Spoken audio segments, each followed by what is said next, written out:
Sir, ಈಗಾಗಲೇ ಉತ್ತರ Karnataka auto rickshaw ಚಾಲಕರ ಸಂಘಟನೆಗಳು ಉತ್ತರ ಕರ್ನಾಟಕ ಭಾಗದಲ್ಲಿ 11-12 ಜಿಲ್ಲೆಗಳಲ್ಲಿ ಸುಮಾರು 2,75,000 ರಿಕ್ಷಾಗಳಿದ್ದಾವೆ. ಹಗಲು ರಾತ್ರಿ ಅದನ್ನು ನಂಬಿ ಬದುಕ್ತಾ ಇದ್ದೀವಿ. ಈಗಾಗಲೇ ಮೊನ್ನೆ ಒಂದು 8-10 ದಿನದ ಹಿಂದೆ ಈ ಬೆಳಗಾವಿ ನಗರದಲ್ಲಿ ಈ ಓಲಾ ಊಬರ್ ರ್ಯಾಪಿಡ್ಗಳು ಚಾಲುವಾಗಿದ್ದಾವೆ. ಇವ್ರಿಗೆ ಯಾವುದೇ ರೀತಿ ಉತ್ತರ ಕರ್ನಾಟಕ ಭಾಗದಲ್ಲಿ ಎಲ್ಲಿ ಪರ್ಮಿಷನ್ ಇಲ್ಲ, ಇವರಿಗೆ ಅನುಮತಿ ನೀಡಬಾರ್ದು.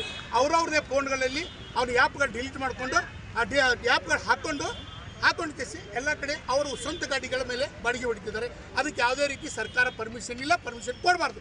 ಈಗಾಗಲೇ ಹುಬ್ಬಳ್ಳಿ ನಗರದಲ್ಲಿರ್ಬೋದು, ಬೆಳಗಾವಿ ನಗರದಲ್ಲಿ, ಇವತ್ತು ಎಲ್ಲ ನಗರಗಳಲ್ಲಿ ಈಗಾಗಲೇ ಉತ್ತರ ಕರ್ನಾಟಕ ಆಟೋ ರಿಕ್ಷಾ ಚಾಲಕರ ಸಂಘದಿಂದ ನಾವು ಈಗ ರಾಮಲಿ ಒಬ್ಬರಿಗೆ ಮನವಿ ಕೊಟ್ಟಿದ್ದೇವೆ, HK ಪಾಟೀಲ್ ಅವರು ಕೊಟ್ಟಿದ್ದೇವೆ, ಮಾನ್ಯ ಸಿದ್ದರಾಮಯ್ಯ ಸಾಹೇಬರಿಗೆ ಕೊಟ್ಟಿದ್ದೇವೆ, ಸರ್ಕಾರಕ್ಕೆ ಎಲ್ಲ ಮನವಿ ಕೊಟ್ಟಿದ್ದೇವೆ. ಯಾವುದೇ ರೀತಿ ಉತ್ತರ ಕರ್ನಾಟಕ ಭಾಗದಲ್ಲಿ ಇರುವುದು 8ರಿಂದ 10 ಕಿಲೋಮೀಟರ್ ಸಿಟಿಗಳಿದ್ದಾವೆ. ಇಂಥ ಸಿಟಿಗಳಲ್ಲಿ ಯಾವುದೇ ರೀತಿ ಸೈಕಲ್ ಮೋಟರ್ಗಳ ಮೇಲೆ ಅವ್ರು ಯಾರಿಗೂ ಬಾಡಿಗೆ ಹೊಡಲಿಕ್ಕೆ ಅನುಮತಿ ಸರ್ಕಾರ ನೀಡಬಾರ್ದು, ಕೊಟ್ಟಿಲ್ಲ, ಕೊಡಬಾರ್ದು. ದಯವಿಟ್ಟು ನಮ್ಮ ಬೇಡಿಕೆಗಳು ಮಾಡಬೇಕು. ಯಾಕಂದರೆ ಭಾಳಷ್ಟು ಬೇಡಿಕೆಗಳಿದಾವೆ. 55ರಿಂದ 60 ವರ್ಷಗಳಲ್ಲಿ ಯಾರೂ ಇನ್ನೂರಿಗೆ ಮಾಡಿರಲಿಲ್ಲ. ಈಗಾಗಲೇ ಮಾನ್ಯ ಸಂತೋಷ್ ಲಾಡ್ ಸಾಹೇಬರು ಕಾರ್ಮಿಕ ಇಲಾಖೆಯಲ್ಲಿ ಆಟೋ ರಿಕ್ಷಾ ಚಾಲಕರಿಗೆ ಕಾರ್ಮಿಕ ಕಾರ್ಡನ್ನು ಕೊಟ್ಟಿದ್ದಾರೆ. ಕಾರ್ಮಿಕ ಕಾರ್ಡಲ್ಲಿ ಮಕ್ಕಳಿಗೆ ಮದುವೆಗಂತ ಇರ್ಬೋದು, ಮಕ್ಕಳಿಗೆ ಎಜುಕೇಷನ್ ಇರ್ಬೋದು, ಆಟೋ ಡ್ರೈವರ್ ಸತ್ರ ದುಡ್ಡು ಇರ್ಬೋದು, ಇಂಥವು 10 ಹಲವಾರುಗಳು ಸ್ಮಾರ್ಟ್ ಕಾರ್ಡ್ ಬಂದ ತಕ್ಷಣ ಯೋಜನೆಗಳು ಜಾರಿಯಾಗಬೇಕು.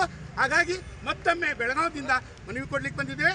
ಈ ಮನವಿಗೆ ಸಂಧಿಸಿ ಸರ್ಕಾರ ಗಮನಿಸಿ ಜಿಲ್ಲಾಡಳಿತ, ಆಟೋ ಅಧಿಕಾರಿಗಳು, ಪೊಲೀಸ್ ಆಯುಕ್ತರು ನಮ್ಮನ್ನೆಲ್ಲ ಕರೆದು ಮೀಟಿಂಗ್ ಮಾಡಬೇಕು. ಸಂಬಂಧಪಟ್ಟ ಇಲಾಖೆದವರು ಮೀಟಿಂಗ್ ಮಾಡಿ ನಮ್ಮ ಜೊತೆ ಚರ್ಚೆ ಮಾಡಿ ಈ ಓಲಾ ಉಬರ್ಗಳು ಬಂದ್ ಆಗಬೇಕಿತ್ತು. ಆಲ್ರೆಡಿ ಓಲಾ ಉಬರ್ಗಳು ನಡೀತಾ ಇದಾವೆ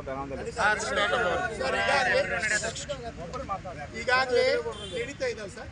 ಅದಕ್ಕೆ ಯಾವುದೇ ರೀತಿ ಪರ್ಮಿಷನ್ ಕೊಟ್ಟಿಲ್ಲ, ಕೊಡಬಾರ್ದು ಅಂತೇಳಿ ಮನವಿ ಕೂಡ ಕೊಟ್ಟಿದ್ದೀವಿ ಸರ್. ಹುಬ್ಬಳ್ಳಿ ನಗರದಲ್ಲಿ 55 ಗಾಡಿಗಳನ್ನು ನಾವು ಆಲ್ಟೋ ಕಚೇರಿಯಲ್ಲಿ ಕೂಡ ಅವನ್ನ ಕೆಲವೊಂದು ಗಾಡಿಗೆ ಸೀಸ್ ಮಾಡಿಸಿದ್ದೇವೆ. ಕೆಲವೊಂದು ಗಾಡಿ ನಮ್ಮ ಟ್ರಾಫಿಕ್ನಲ್ಲಿ ಕೊಟ್ಟು ದಂಡ ಹಾಕಿದ್ದೇವೆ. ಅವರು ಆ್ಯಪ್ಗಳು ತೆಗೆದಿದ್ದಾರೆ. ಹುಬ್ಬಳ್ಳಿ ನಗರ ಹಿಡ್ಕೊಂಡು ಎಲ್ಲ ಜಿಲ್ಲಾ ತಾಲೂಕಲ್ಲಿ ನಾವು ಮೀಟರ್ ಹಾಕಲಿಕ್ಕೆ ತುದಿಗಾಲಿಯಲ್ಲಿ ಇಟ್ಟಿದ್ದೀವಿ. ನಾವು ಮೀಟರ್ ಹಾಕಲಿಕ್ಕೆ ಸಜ್ಜಾಗಿದ್ದೀವಿ. ಮೀಟರ್ ಹಾಕ್ಲಿಕ್ಕೆ 2 ಮಾತಿಲ್ಲ. ಮಾಧ್ಯಮಕ್ಕೆ ನಾನು ಕಳ್ಕೊಳ್ಳಿ ವಿನಂತಿ ಮಾಡ್ಕೊತೀನಿ.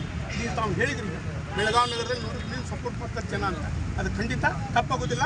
1000ಕ್ಕೆ ಮಾಧ್ಯಮದವರು ನಮ್ಮ ದೇವರನ್ನು ತಂದ್ಕೊಂಡಿದ್ದೀವಿ. ಯಾಕಂದರೆ ಎಲ್ಲ ಥರದ್ದು ನಮ್ಮನ್ನು ಬೆಂಬಲಿಸ್ತಾ ಬಂದಿದ್ರಿ, ತಪ್ಪಿದ್ದಲ್ಲಿ ಖಂಡಿಸ್ತಾ ಕೂಡ ಬಂದಿದ್ದೀರಿ. ನಾನು ದಯವಿಟ್ಟು ವಿನಂತಿ ಮಾಡ್ಕೊತೇನೆ, ಮೀಟರ್ ಹಾಕಲಿಕ್ಕೆ ಸಜ್ಜಿದ್ದೀವಿ.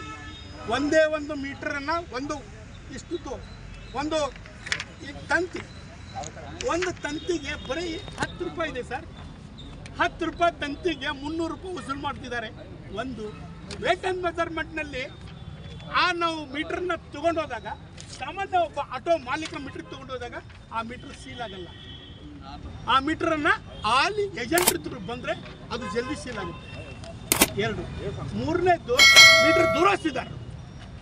ಅದು ಮಿನಿಮಮ್ ಚಾರ್ಜ್ 450 ರೂಪಾಯಿ ಇದೆ. 800 ಕೊಡಿ, 1500 ರೂಪಾಯಿ ಅಂದರೆ ಹೊಸ ಮೀಟ್ರ್ ಬರುತ್ತಲ್ಲ ಸರ್. ಅದನ್ನು ಹಾಕ್ಕೊಂಡ್ರೆ ನಾವು ವಿನಂತಿ ಏನಿದೆ ಅಂದರೆ, ದಯವಿಟ್ಟು ನಾನು ವಿನಂತಿ ಮಾಡ್ಕೊತೀನಿ, ನಾವು ಮೀಟ್ರ್ ಹಾಕಲಿ ಸಜ್ಜು ಇದ್ದೀವಿ. ವೇಟ್ ಆ್ಯಂಡ್ ಮೆಜರ್ಮೆಂಟ್ ಇರ್ಬೋದು, ಮೀಟ್ರ್ ದುರಸ್ತಿದಾರ ಇರ್ಬೋದು, ಏಜೆಂಟ್ರ ಹಾವಳಿ ತಪ್ಪಿಸ್ಬೇಕು, ರಸ್ತೆಗಳು ದುರಸ್ತಿ ಮಾಡಬೇಕು. ನಾವು ಮೀಟ್ರ್ ಹಾಕ್ಲಿಕ್ಕೆ ದಯವಿಟ್ಟು ನಾನು ಇನ್ನೊಮ್ಮೆ ವಿನಂತಿ ಮಾಡ್ಕೊತೀನಿ, ಮೀಟ್ರ್ ಹಾಕಿ ಸಜ್ಜು ಇದ್ದೀವಿ. ನಮ್ಮನ್ನು ಮೀಟಿಂಗ್ ಕರಲಿ, ಚರ್ಚೆ ಮಾಡೋಣ.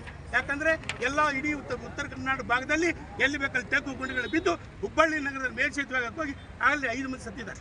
ಒಬ್ಬ ಪೊಲೀಸ್ ಅಧಿಕಾರಿ ಕೂಡ ಸತ್ತಿದ್ದಾರೆ. ದಯವಿಟ್ಟು ಒಂದು ವಿನಂತಿ ಇದೆ, ರಸ್ತೆ ಸುಧಾರಣೆ ಆದರೆ ನಾವೆಲ್ಲ ಸುಧಾರಣೆ ಆಗಿರ್ಬೋದು ಸರ್. ಆಲ್ಮೋಸ್ಟ್ ಎಲ್ಲ ರೋಡ್ಗಳು ಹಾಕಿದವ್ರೆ, ಸ್ಮಾರ್ಟ್ ಸಿಟಿ 100 crores ಎಲ್ಲ. ನಾನು ಖಂಡಿತ ಅದನ್ನು ನಾವು ಮಾಡಿಸ್ಲಿಕ್ಕೆ ಸಜ್ಜವಾಗಿದ್ದೀವಿ. ಸಮಸ್ಯೆ ಇದೆ, ಎಲ್ಲ ಕಡೆ ಇಡೀ ಉತ್ತರ ಕರ್ನಾಟಕದಾಗ ಎಲ್ಲ ಜಿಲ್ಲಾ ತಾಲೂಕು ಗ್ರಾಮಗಳಲ್ಲಿ ಸಮಸ್ಯೆಗಳಿದ್ದಾವೆ. ಸಂಬಂಧಪಟ್ಟ ಅಧಿಕಾರಿಗಳ ನಿರ್ಲಕ್ಷ್ಯ ಇದೆ. ಎಲ್ಲೋ ಪುಣ್ಯಾತ್ಮರು ಇದ್ದಾರೆ, ನಾವು ಅಧಿಕಾರಿಗಳು ಎಲ್ಲರೂ ಅಂತ ಹೇಳಲ್ಲ, ಎಲ್ಲೋ ಒಬ್ರು ಇದ್ದಾರೆ. ಒಬ್ಬರಿಬ್ಬರಿಂದ ಇಡೀ ಅಧಿಕಾರಿಗಳು ಸಮಸ್ಯೆ ನಿವಾರಣೆ ಆದ್ರೆ ನೀವು ಮೀಟರ್ ಹಾಕ್ತೀರಿ. ಖಂಡಿತ 100ಕ್ಕೆ 100 ನಮ್ಮ ಮಾಧ್ಯಮಕ್ಕೆ ನಾವು ವಿನಂತಿ ಮಾಡ್ಕೊತೀವಿ, ನಾವು ಮೀಟರ್ ಹಾಕಿ ಸಜ್ಜು. ಜಯವಾಗಲಿ.